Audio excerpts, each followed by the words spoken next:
This podcast is produced by the Harwood Productions Podcast Network. To learn more about the network and to find more of our shows, visit us online at www.harwoodpodcast.com.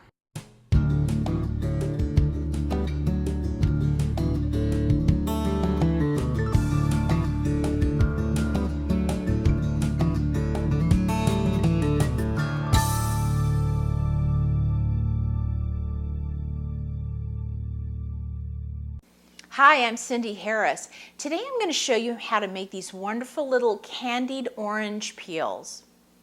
Candied orange peel is a great way to use all those oranges that are found so abundantly in the farmer's market right now. Not only can you use the juice for a wonderful drink at breakfast, but then you take the peels and you candy them, and you can use them in all sorts of wonderful baked goods. Eat them just as they are, or dip them in some chocolate for a wonderful confection. Now, when you're going to make any kind of candied peel, whether it's lemon or orange, I like to use an organic fruit because then that way I know that there's been no pesticides or anything sprayed on it. When you're eating an orange and you peel that off and you throw the peel away, you don't have to worry about it so much. But if you're going to be eating the peel, I think it's important that you go organic if possible. Now, for this recipe, you can use between 4 and 6 oranges. These are kind of a medium-sized orange, so I'm going to be using 6 of them today. I've washed them thoroughly, and then I'm going to cut each in half, and I'm going to juice them. I want to get as much of the pulp out of the center of the orange as I can. And then I can just take that juice and pour it into a container and have it for breakfast tomorrow. I've juiced all of my oranges, and I'm going to take each half, cut it in half into 2 pieces, and put it into a large saucepan. Now I'm going to press those orange peels down into the pan, and I'm going to take some cold water, and I'm going to pour just enough cold water till it covers the orange peels completely. Now in this pan, that takes about 6 to 8 cups of water. Now over at the stove, I've brought my pot over and I have the heat on high. I want to bring this to a boil. Now once you start to see your water starting to boil, turn the heat down to medium-low, and we're going to let this cook for about 7 minutes. Now after the first 7 minutes, I'm going to take this and dump it into a colander. Then I'm going to put the peels back into the pan, cover them with cold water again, put the heat up to high, bring them to a boil. Now once the water comes back up to a boil the second time, again I'm going to turn it down to a medium-low and let this simmer for 7 minutes. Then after the 7 minutes, I'm going to drain it and I'm going to repeat the process one more time. So by the end, you will have done this water process 3 times on the orange peels. And the reason we do that is to get as many of those bitter qualities out of the peel as possible. Now I've drained my orange peel for the 3rd time. Now I want to put them out on my cutting board to let them cool. That should take about a half an hour or so.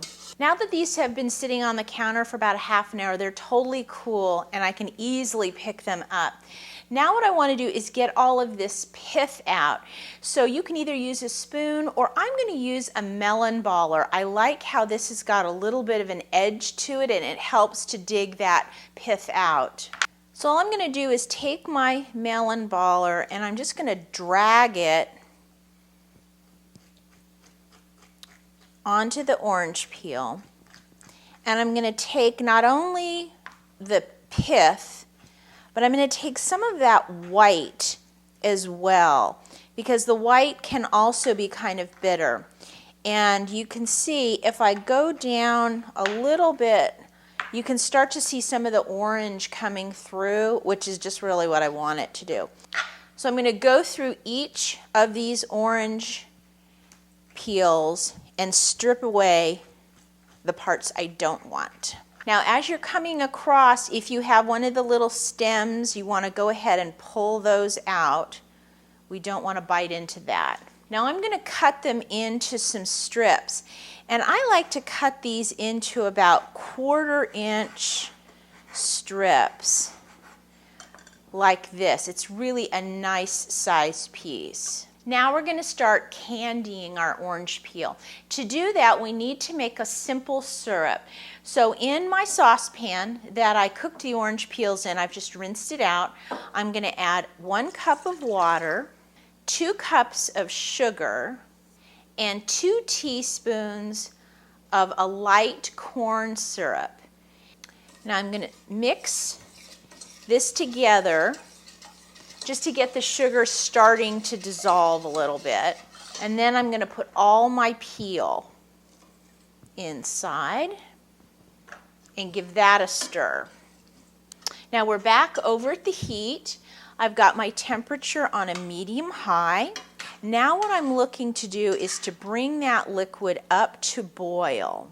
Now I can see that my liquid is starting to come to boil. So I'm going to take my spoon and I'm going to flatten out all of those orange peels so that they're nice and flat. I don't want anybody sticking up. And I'm going to turn my heat down to a low. And I'm going to let this simmer really, really slowly for about 40 minutes. Now we need to get them out of the pan to cool a little bit. What we're going to do is I like to use a rimmed baking sheet with a piece of parchment on top, and then I'm going to use a cooling rack on top of that parchment. And I've got a slotted spoon, and I'm going to take and I'm going to let that juice, or the rest of the syrup actually, drain off of those peels, and then I'm going to sprinkle them on top of my cooling rack. So I'm going to let these peels sit on the cooling rack for about 20 minutes or so, and then I should be able to handle them. Now we're going to sugar our orange peel. So I want to use this pan again. So I'm just going to slide my rack and my parchment onto my countertop, and then I'm going to use a fresh piece of parchment on my rimmed baking sheet. It just makes it easier to move these around. Now I've got a medium-sized bowl, and I'm going to put some sugar in it. There's not a specific amount. You can add more if you'd like. Now, for sugaring these peels, I like to use a baker's sugar, which is a really fine sugar. But if you can't get that at your grocery store, you can just use regular sugar. But do look and see if you can find it. This sugar is almost like powder, so when you bite into your orange peel, it's not gritty like a granulated sugar. Now when you're taking your peels off your cooling rack, just take them one at a time, toss them in the sugar, kind of give it a little shake, and then place it on your parchment piece. And you want to have them separate. You don't want them touching each other. Now, as you get more and more comfortable sugaring the orange peels, you can take bigger handfuls of them and put them in your sugar